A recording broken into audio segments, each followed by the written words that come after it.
All right, y'all. So, part three for this series. We're just gonna take some time to learn your sink anatomy. But before we do that, I want to take this time to thank God for waking me up this morning. Thank you for allowing me to be a vessel to share, my gifts with the world and teach someone, how to, apply some of the teachings that you bestowed on me and in their life. So, I just want to thank you for waking me up this morning. Thank you for the air that I'm breathing right now. And just continue to use me, Lord. So, yesterday we were, finding out where our blockage was coming from, or our not blockage, our leaks were coming from.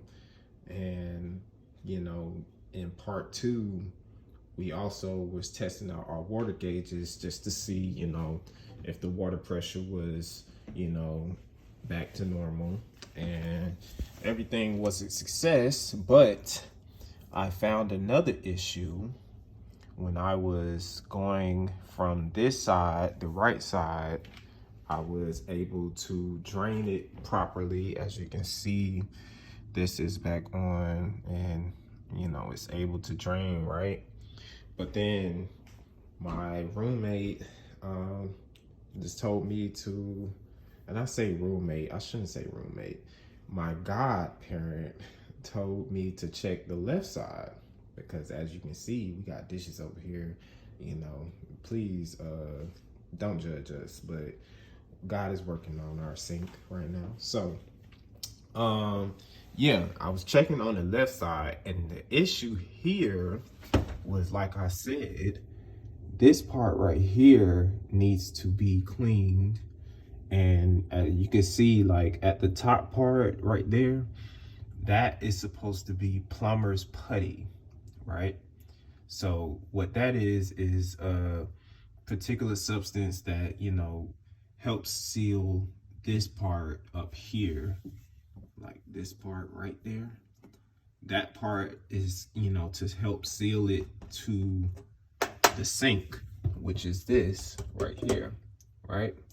So then, if with that being sealed, it's also helping the water from the sink all the way into this thing right here, which is called a trap. So now this trap part also, it's just another part of the system. That's why, I just wanted to show you guys, how, we were able to fix this problem. Because, like I said, when you have one issue, it's going to affect the whole system. So, like, all of this, like, dirt and grime and gases, that's coming out from the sewers is getting through to this pipe right here, which is going to cause it to, corrode and, just get dirtied up very quickly, and wears and tears on this whole system. So I took this time right here to take everything apart, just to help, teach myself, because I don't know everything. God told us to not lean on our own understanding. So I just decided, to take everything apart. As you can see, this right here is so, worn out and dirtied up. That's also needs to be replaced. So we're going to replace that today. But, for all of these, I used the analogy yesterday when I was talking to a friend of mine. You can look at these as like the veins and arteries to your sink system, right?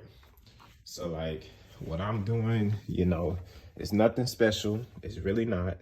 I'm literally just taking all of this apart. We're gonna clean this off, making sure that, we get that, as clean as possible, because we're not trying to spend money, to replace that just yet. But if we can get that cleaned up, get some putty and put that on there, we can get our sink going and flowing back to normal. So like I said, I'm going to also put up a picture that I found online that I found helpful to me, just to learn some of these parts. And, you can start using the terminology whenever you, need to call on your maintenance man or your local plumber, and y'all can also, just educate yourselves on all of this, because, you're not going to always have the money to call on, someone to do it for you. So, just knowing the terminology is, also a big part of it, because you can teach yourself like what is going wrong, what needs to be replaced. So yeah, this is part 3, learning your system, learning the terminology.